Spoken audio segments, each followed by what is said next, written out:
அண்ணன் திருமாவளவன் தமிழ்நாட்டில் plastic chair கொடுக்கும்போது முதலாக எதிர்ப்பு தெரிவித்து எங்க மாநிலத்தில் அண்ணாமலை அவர் தான் வந்து பாருங்க திமுகவினுடைய சமூக நீதி லட்சணத்தை பாருங்க, அவங்க ஒரு ஜாதி மக்களை எப்படி இழிவா நடத்துறாங்க பாருங்க, ஜாதி சொல்லி கொடியேற்ற விடாம தடுத்தது திமுக, அவங்க எப்படி பண்றாங்க பாருங்கன்னு எங்க மாநிலத்தில் அண்ணாமலை.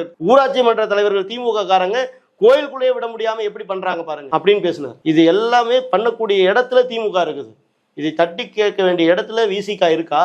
அந்த மக்களுக்கு உண்டான கட்சியா தானே இவர் சொல்றாரு. எழுச்சி தமிழர்னு இவர் மட்டும்தானே எழுந்து நிற்கிறாரு. அந்த மக்கள் இன்னைக்கு மண்டி விட்டு தானே இருக்கிறாங்க. அந்த மக்களை மேலே கொண்டு வர வேண்டிய பொறுப்பு இவருக்கு இருக்குல்ல.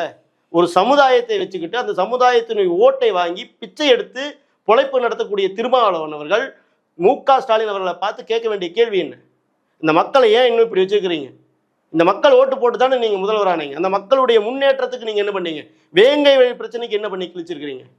கேட்டிருக்கிறாரா? இந்த மக்களுக்காக முன்னாடி நின்றுருக்காரா? நான் போயிட்டேன், வேங்கை வயல் போய் நின்று என்ன கிழிச்சிங்கன்னு கேட்குறேன் சார். அந்த போய் அந்த ஒரு பாதிப்பு நடந்த இடத்துக்கு போயிட்டு வந்தா போதுமா? தீர்வு என்ன?